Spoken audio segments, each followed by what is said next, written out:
आज के इस वीडियो में हम बात करने वाले हैं ऑपरेशन ट्राइडेंट के बारे में। ऑपरेशन ट्राइडेंट, ट्राइडेंट मतलब होता है त्रिशूल। ऑपरेशन ट्राइडेंट ये 1971 के भारत पाकिस्तान युद्ध का पार्ट है। ऑपरेशन ट्राइडेंट नेवी ने चलाया था, इंडिया की नौसेना ने। भारत की नौसेना ने इसमें बहुत ही जबरदस्त पराक्रम दिखाया था। मुंबई से कराची तक, कराची बंदरगाह तो इसमें कराची बंदरगाह की पूरी अलग अलग तरह के जहाज डुबा दिए। 60% इसमें पूरा डिस्ट्रॉय किया। फिर 40% इसके बाद जो अगला ऑपरेशन हुआ, ऑपरेशन पाइथन 8 दिसंबर को, उसमें किया गया। तो ये दो ऑपरेशन ऐसे हुए थे जिसमें ऑपरेशंस के तहत पूरे कराची बंदरगाह को तबाह कर दिया एकदम से। इंडिया की जो नेवी है, नेवी ने, इंडियन नेवी ने पूरी तरह से कराची बंदरगाह को तबाह कर दिया। पूरे पाकिस्तान की ऐसी की तैसी करवा दी और पूरा फिर ऐसे करके पाकिस्तान की एक तरह से तो हार ही हो गई एक तरह से। तो अब देखिए, 1971 का युद्ध सभी लोग जानते हैं। 1970 में होते ईस्ट पाकिस्तान में जनरल इलेक्शन, असेंबली इलेक्शन। अब 1971 में जो इलेक्शन हुए, अब वो वहां पे इलेक्शन जीते थे पीपीपी और आवामी लीग के बीच में हो रहे थे। अब इसमें आवामी लीग को 166% वोट मिले। अब ये हुआ तो शेख मुजीबुर रहमान गए जीत और वो बन गए प्रधानमंत्री, जो पाकिस्तान को पसंद नहीं आया। पाकिस्तान को पसंद नहीं आया तो पाकिस्तान ने ऑपरेशन सर्चलाइट शुरू किया पूरे ईस्ट पाकिस्तान में। बहुत कुछ हुआ, बहुत बड़ा जेनोसाइड हुआ इसमें। काफ़ी हत्याएं की गई, काफ़ी गोलियां चलाई गई, काफ़ी कुछ हुआ। तो अब इससे क्या हुआ कि अब बांग्लादेश तो भारत से बड़ा बॉर्डर शेयर करता है। उड़ीसा, त्रिपुरा, वेस्ट बंगाल, मेघालय, असम, ये सारे जो बड़े बड़े जितने भी नॉर्थ ईस्ट के राज्य, सब बड़ी बड़ी बांग्लादेश से अपनी सरहद शेयर करते हैं। इनकी सरहद बांग्लादेश से लगती है। तो अब ईस्ट पाकिस्तान से उस समय भर भर के रेफ्यूजीज भारत में आने लगे। अब भारत में आने लगे रेफ्यूजीज, भर भर के इधर से भारत में आने लगे। अब भारत में आने लगे तो उसके बाद क्या हुआ कि अब इधर इंदिरा गांधी प्राइम मिनिस्टर थी। उन्होंने देखा कि उनको पता चला कि ये सब क्या हो रहा है, तो फिर उन्होंने मीटिंग बुलाई। मीटिंग में सैम मानेकशॉ को बुलाया गया। मानेकशॉ ने युद्ध करने से अभी मना कर दिया, क्योंकि युद्ध में बहुत कुछ था कि मानसून भी था, मानसून बांग्लादेश में, और काफ़ी कुछ होने की वजह से युद्ध में हम जा नहीं सकते थे। इस वजह से मानेकशॉ ने टाल दिया युद्ध को कि हम बाद में हमला करेंगे। वैसे करके आर्मी को काफ़ी मोबिलाइज किया और उसके बाद फिर 3 दिसंबर 1971 को युद्ध हो गया। युद्ध शुरू हो गया। क्यों? क्योंकि पाकिस्तान ने प्रीएम्प्टी स्ट्राइक कर दी, मतलब पहले ही हमला कर दिया। इधर आगरा, पठानकोट, श्रीनगर, जम्मू कश्मीर, जोधपुर, उत्तरलाई, अमृतसर, अंबाला, ये सब जगहों पे पूरे इधर से हमला हो गया पाकिस्तान का।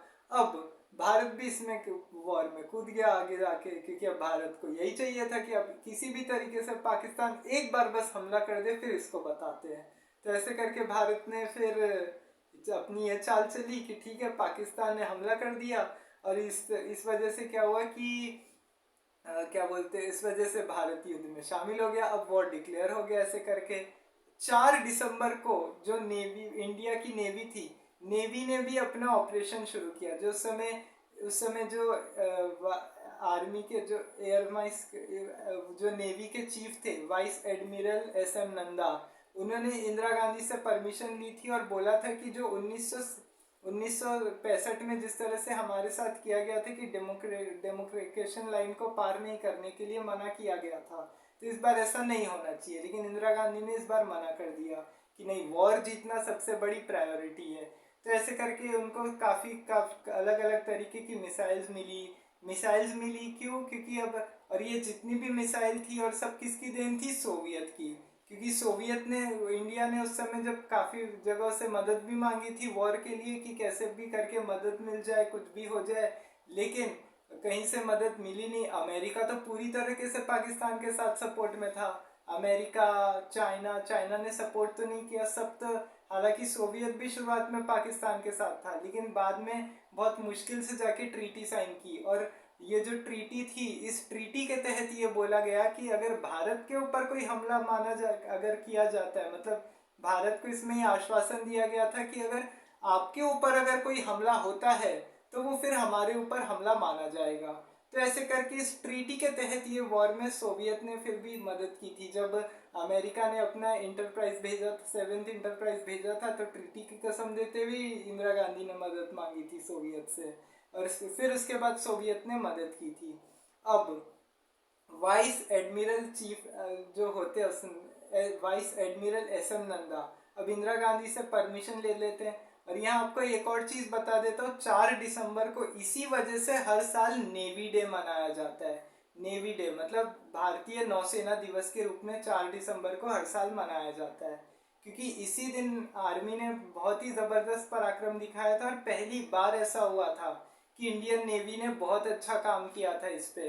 नेवी ने, पूरी नेवी को इस बार खुली छूट थी, और इसमें सब लड़ रहे थे, एयरफोर्स, नेवी, फिर जो इंडियन आर्मी थी, सब इधर बैटल ऑफ लोंगेवाला लड़ी जा रही थी राजस्थान में। लोंगेवाला पर मूवी भी बनी है, बॉर्डर मूवी, वो मतलब उस पर भी काफ़ी लड़ाई लड़ी गई, उसमें काफ़ी कुछ हुआ उसमें भी। तो ऐसे करके क्या होता है कि अब देखिए, अब जो इसकी जो कमान होती है, जब ईस्टर्न कमांड और वेस्टर्न कमांड की तरफ से हो रहा था, अब एक में तो ऐसा था कि अब ईस्टर्न कमांड पे, अब जहाँ पे कत्लेआम हो रहा है, अब भारत ने क्या अब सोचा था, भारत ने क्या प्लान किया था कि जो ईस्टर्न कमांड है पाकिस्तान का, वहाँ पे हम डिफेंसिव रहेंगे, और जो वेस्टर्न कमांड है पाकिस्तान का, वहाँ ऑफेंसिव रहेंगे। क्योंकि देखिए, मेन कत्लेआम तो इधर ही हो रहा था ना, ईस्ट पाकिस्तान में। भर भर के जो रेफ्यूजीज थे, यहाँ से जितने भी लोग थे, सब भर भर के इधर से ही आ रहे थे। तो इस वजह से क्या हुआ था कि मेन कत्लेआम वहां पे हो रहा था, तो वहीं पे ही वॉर करनी थी इंडिया को। लेकिन अब ईस्ट इंडिया ने ऐसी चाल चली, लेकिन वही है कि पाकिस्तान ने पहले ही हमला कर दिया, और इंडिया चाह ही रहा था। और अब देखिए, अगर पाकिस्तान ने पहले हमला कर भी दिया एक तरह से, तो अच्छा ही हुआ। क्यों? क्योंकि अगर पाकिस्तान ने अगर हमला कर दिया, तो और अगर इंडिया पहले से ही अगर युद्ध की तैयारी में अगर जा रहा है, तो फिर युद्ध करने के लिए अगर जाएगा, तो फिर अब इंडिया को तो जवाब देने का मौका मिल जाएगा कि हाँ, ले पाकिस्तान ने सबसे पहले हमला किया था, उसके बाद हम युद्ध करने गए। नहीं तो लोग क्या बोलेंगे, पूरे जितने भी ये सोवियत, यूरोप, जितने भी जो देश हैं जो पाकिस्तान की चमचागिरी कर रहे थे, क्या बोलेंगे कि नहीं, भारत को इसमें इंटरफेयर करने की क्या जरूरत थी, उन लोग का ईस्ट पाकिस्तान और वेस्ट पाकिस्तान का मामला है, तो इंडिया को क्या बीच में टांग अड़ाने की जरूरत है। तो ऐसे करके वो लोग बोलते। तो इस वजह से फिर जब पाकिस्तान ने हमला किया, तो इंडिया को बताने का मौका भी मिल गया कि चलो ठीक है, अब तो हम जवाब देंगे ही पाकिस्तान को, और अब पूरी दुनिया को बताने के लिए भी रहेगा कि हाँ, पाकिस्तान ने हमला किया है। तो ऐसे करके ये सब हुआ। अब उसके बाद क्या होता है, 4 दिसंबर को जो भारत के वीर सपूत है, जैसे आईएनएस निपक, आईएनएस निर्घाट, जैसे बड़ी बड़ी जो शिप्स हैं, मुंबई से निकलते हैं अभी ये कराची पोर्ट के लिए, कराची पोर्ट। अब जैसे जो भारत में जो ईस्टर्न कमांड और वेस्टर्न कमांड दो तरफ से है ना, ईस्टर्न कमांड का जो हेडक्वार्टर है वो मुंबई में है, वेस्ट का साउथ में काफी जगह पे, ईस्टर्न कमांड का तो मुंबई में है। और इसकी जो लीडरशिप थी, इसमें जो लीड कर रहे थे, जिनको जिम्मेदारी दी थी, वो थे कैप्टन मेजर बबरू भान यादव। बबरू भान यादव की लीडरशिप में इसकी जिम्मेदारी ली गई थी कि इस अटैक की, कि पाकिस्तान की तरफ से इसमें हमला किया जाएगा। अब उसके बाद क्या होता है कि अब 4 दिसंबर की रात को, 4 दिसंबर की रात को क्या होता है कि जितने भी जहाज है, आईएनएस वीर, आईएनएस निर्घात, आईएनएस निपक, अब ये सब क्या करते हैं कि अब सरफेस टू सरफेस इनके पास मिसाइल होती है। अब ये रात के वक्त ये निकलते हैं, पूरे जंगी भेड़े के साथ में सब निकलते हैं, एक साथ सब निकलते हैं। अब वहां से निकलते हैं कराची पोर्ट के लिए। कराची, क्योंकि कराची मेन सेंटर था ना, तो ये होता है कि कराची को ही पूरा खत्म कर लो। और कराची तो कराची तो पाकिस्तान की फाइनेंशियल कैपिटल है आज भी, उस समय भी फाइनेंशियल कैपिटल थी। तो वही है, अगर कराची गया तो पूरा पाकिस्तान ही गया काम से।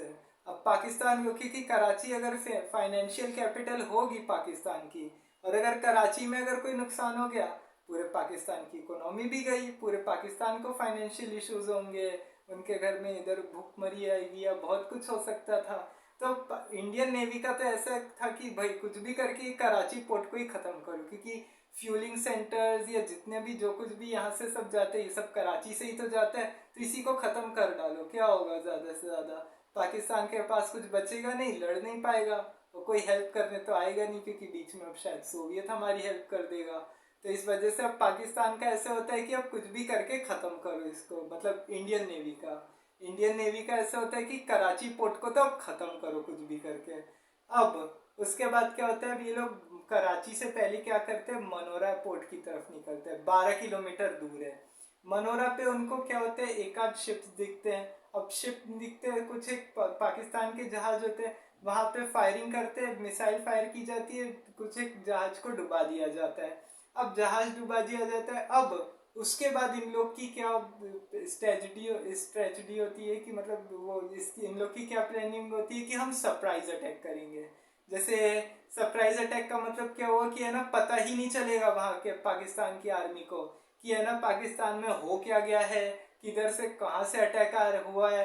अब देखिए पाकिस्तान, अब जैसे पहले से अगर कोई अटैक होने वाला होता है, अगर इंटेलिजेंस ब्यूरो या कोई एजेंसी बता देती है, कोई अगर कंट्री की एजेंसी कोई दूसरी कंट्री को इन्फॉर्म कर देती है कि आपके ऊपर यहाँ से हमला हो सकता है, तो एजेंसी तो अलर्ट पे रहती है। तो इंडिया ने ऐसी स्ट्रेटजी अपनाई थी कि है ना, जिससे पाकिस्तान को कुछ पता ही नहीं चले अटैक के बारे में कि ये जो हमला हुआ है तो हुआ कहाँ से और किसने किया है। तो संभलने तक का मौका नहीं दिया इंडिया ने, कि अगर पाकिस्तान में अगर संभलने का मौका नहीं दिया और पाकिस्तान को की पूरी इस बार तो ऐसे था कि ख़त्म ही करना है। तो अब क्या होता है कि अब ये लोग कराची पोर्ट पहुंचते हैं। अब कराची पे क्या होता है कि अब वहाँ पे एक शिप होता है, अब आईएनएस शिप होता है वहाँ पे एक आईएनएस निपक, उस पर क्या करता है, एक शिप मिसाइल फायर हो जाती है।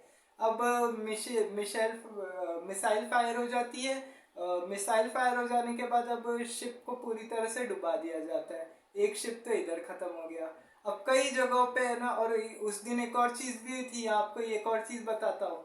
पाकिस्तान की सबसे बड़ी न्यूक्लियर सबमरीन गाजी को भी इसी दिन डुबाया गया था।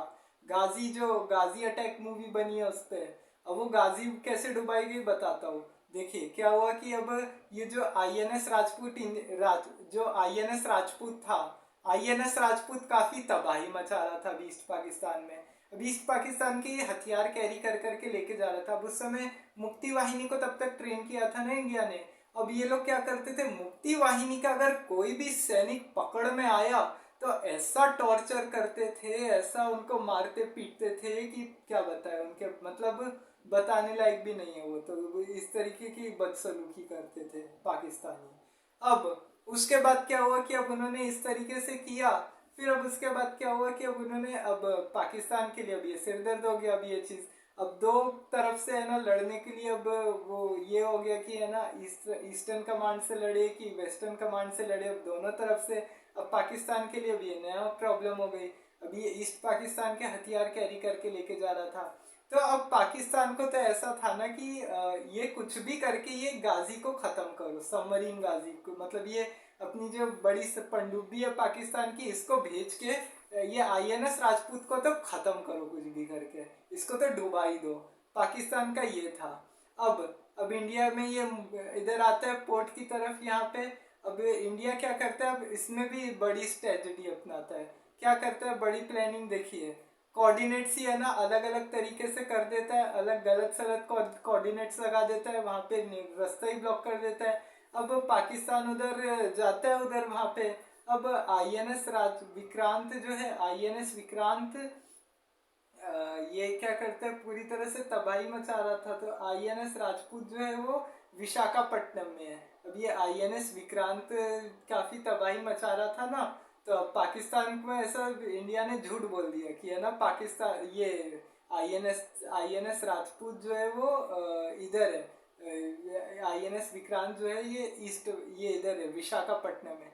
अब जैसे ही ये विशाखापट्टनम में अगर इस पाकिस्तान की गाजी आती है, अब वो वहां पे वो तुरंत में वो आईएनएस राजपूत अपना बड़ा सा मिसाइल फायर करता है, वहीं पे पूरा मिसाइल मतलब मिसाइल ध्वस्त हो जाती है, वो पीएनएस गाजी वहीं पे डूब के सब खत्म हो जाता है। पूरी तरह से इंडिया ने बेवकूफ़ बना दिया होता है। अब वो पाकिस्तान में मतलब जितने भी शिप्स डुबाए गए थे पाकिस्तान के, जितने भी थे अलग अलग तरीके के जहाज डुबा दिए गए इसमें। अब जहाज जो डुबाए गए जिसमें अलग अलग तरह के और भी थे, इसमें एक ब्रिटिश का भी एक शिप था जिसपे भी है ना एक मिसाइल लग गई थी। अब देखिए उस समय देखिए युद्ध की अब जैसी कोई सिचुएशन आती है, अगर युद्ध जैसी, तो युद्ध जैसी सिचुएशन में तो क्या होता है कि भाई कुछ भी हो सकता है, किसी को भी नुकसान हो सकता है। तो उसमें कोई देखता थोड़ी ना कि ये किसका मिसाइल है, ये ब्रिटिश का है, ये हिंदुस्तान का है, पाकिस्तान का है, किसका है, वो सब तो देखता नहीं है कोई। तो अब देखिए उसमें ब्रिटिश का भी एक जहाज डुबा दिया गया। तो ऐसे करके पाकिस्तान के अलग अलग तरीके के बहुत सारे जहाज़ों को डुबाया गया इसमें। अब जितने भी जो, अब इसके बाद क्या हुआ था कि अब ये हुआ था कि है ना, इसके बाद ये सब काफ़ी हुआ। अब जो इंडिया के जितने भी शिप्स थे आने में, अब बबरू भान यादव इसको लीड कर रहे थे, तब उनको आने में तो उनको दिक्कत हो रही थी ना कि अब वापस जाना भी तो है, अब मुंबई तो वापस इंडिया में कैसे जाए। तो अब क्या होता है कि उसमें भी उन्होंने काफ़ी कोशिश करके वो 4 दिसंबर को ऐसे करके पूरा ऑपरेशन पाइथन जो है पूरा success, operation Trident sorry, operation Trident जो है वो एकदम सक्सेसफुली करके आ जाते हैं। और 5 दिसंबर की रात को सबसे पहले है ना जितने भी शिप्स है सब वापस आ जाते हैं। और फिर है ना कोड वर्ड इसका दिया जाता है अंगार। मतलब क्या हुआ कि ऑपरेशन ट्राइडेंट सक्सेसफुल हो गया। ये ऑपरेशन ट्राइडेंट के बारे में था। और यहाँ पे एक और चीज़ बताता हूँ, ये जितनी भी उस समय बातें हो रही थी ना, जितना जो भी कुछ हो रहा था, तो वो जितनी भी बातें हो रही थी, जो भी कोऑर्डिनेट करने में के लिए बातें चल रही थी, वो सब रशियन में हो रहा था, रशियन लैंग्वेज में हो रहा था। तो उस वजह से क्या हुआ कि काफ़ी परेशानी भी हो रही थी इस चीज़ में कि इसको सॉल्व कैसे किया जाए, क्या किया जाए, मतलब ऐसे काफ़ी चीज़ें हो रही थी उसमें, काफ़ी दिक्कतें हुई। लेकिन वही है कि अब जैसे ऐसे में तो अब देखिए अगर कोई दिक्कत आती है तो अब उसमें युद्ध के लिए तो कुछ भी हो तो प्रॉब्लम्स तो जो कठिनाइयाँ आती है, जो दिक्कतें आती है, उनका सामना तो करना ही पड़ता है। अगर वॉर में अगर जीत हासिल करनी है या ज़िंदगी में कुछ करना है तो कुछ तो ऐसे करके उसमें सफलता पाने के लिए वैसी कठिनाइयों का तो सामना करना ही पड़ता है। तो रशियन में काफ़ी बातें हुई, वो हो रही थी इसमें। अब इसके बाद क्या हुआ, फिर 8 दिसंबर को चलाया जाता है ऑपरेशन पाइथन। ऑपरेशन पाइथन में भी क्या होता है कि अब देखिए, और जितना भी जब ऑपरेशन 4 दिसंबर को तो क्या हुआ था इसमें, जो ऑपरेशन पाइथन ट्राइडेंट हुआ था इसमें पाकिस्तान को तो पता ही नहीं चला कि ये हमला हुआ है, तो आखिर हुआ किधर से है। अभी यहाँ से हमला हुआ है तो अब, क्योंकि अब पाकिस्तान ने फिर क्या किया कि रेस्क्यू टीम्स भेजी अपनी। अब रेस्क्यू टीम भेजी, अब देखिए अब ऐसे हमला होता है तो अब जैसे तुरंत बोला जाता है ना कि रेस्क्यू टीम भेजने के लिए तुरंत में बोलना पड़ता है। अगर रेस्क्यू टीम नहीं आएगी तो कुछ होगा नहीं।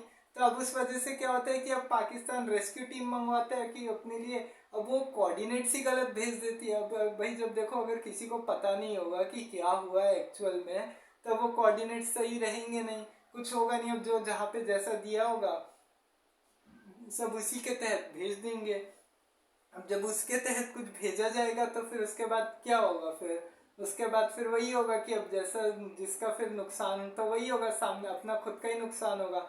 तो ऐसे करके क्या हुआ, कुछ शिप्स में तो यहाँ पे पाकिस्तान ने तो अपनी शिप्स पे मिसाइल फायर कर दी उस वजह से। मतलब जो इंडिया की तरफ वो मिसाइल फायर करने के लिए सोच देख रहा था, अब कोऑर्डिनेट्स नहीं थे तो अब पता तो चलता नहीं ऐसे में क्या होता है। तो पाकिस्तान ने भी कुछ अपने शिप्स अपनी वजह से ही डुबा दिया, अपने पे ही मिसाइल फायर करके। सोचिए कितना बड़ा धोखा दिया हमने पाकिस्तान को ऐसे करके। और पूरा जो कराची का बंदरगाह जो शांत समुंदर था एकदम धुआं धुआं हो गया, कियोस हो गया, सब जगह आग लग गई पूरे पोर्ट में, इधर उधर सब जलने लग गया, इधर समुद्र में इधर उधर सब हो गया, जहाज वहाज सब डूब गए, इधर उधर कई सैनिकों की मौत हुई। अब पाकिस्तान को वैसे ही नहीं समझ में आया, पाकिस्तान काफ़ी बौखला गया इससे कि ये हो क्या गया है आखिर में। अब उन लोग को खुद को नहीं समझ में आ रहा था कि हम करें तो करें क्या। अब ऐसे करके फिर पाकिस्तान ने भी अपने ये भेज दिए। और हालांकि इसके बाद पाकिस्तान ने काफ़ी मदद मांगी थी इसके बाद की है ना, यूएसए से हेल्प मांगी रिचर्ड निक्सन को फ़ोन करके। रिचर्ड निक्सन ने तो इंदिरा गांधी को बहुत ज़्यादा गालियाँ दी थी, मतलब भर भर के उनके ऐसे ऐसे, मतलब डॉक्यूमेंट्स में ऐसा दिया हुआ है कि उनके खिलाफ क्या क्या बोला गया था।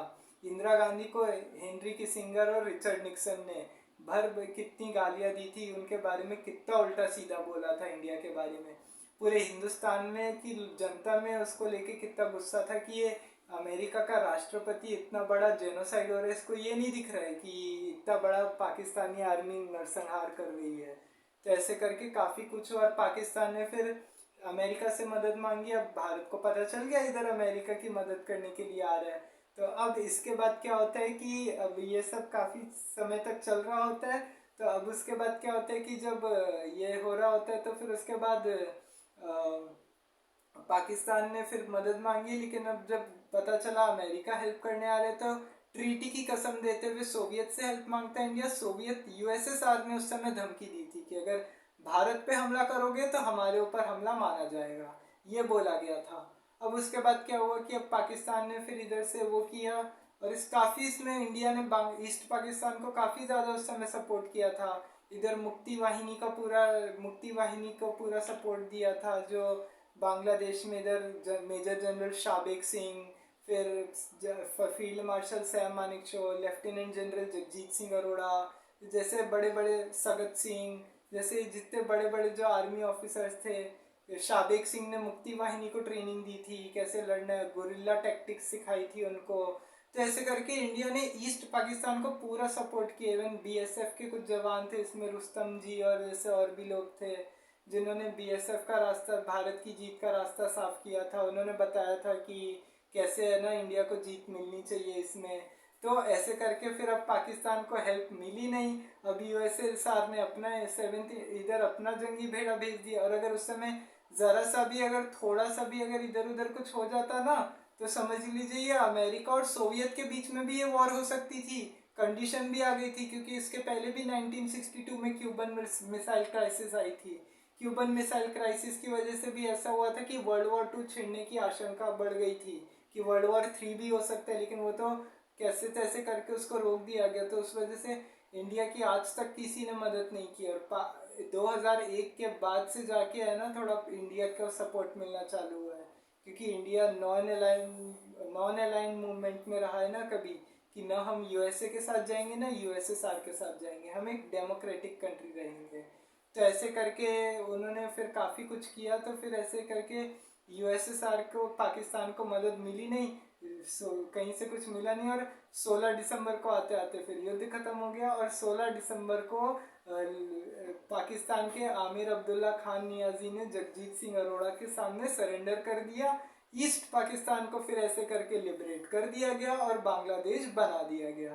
तो ये था ऑपरेशन ट्राइडेंट के बारे में। कल अपन बात करेंगे ऑपरेशन पाइथन के बारे में, कि ऑपरेशन पाइथन क्या था, कि उसमें पूरा 40% तो उसी में ही डुबा दिया गया था। कैसे करके कराची बंदरगाह तो पूरा ही ख़त्म कर दिया, कि कराची बंदरगाह गया तो पाकिस्तान की भी इकोनॉमी गई, उस वजह से पाकिस्तान को काफ़ी नुकसान हुआ।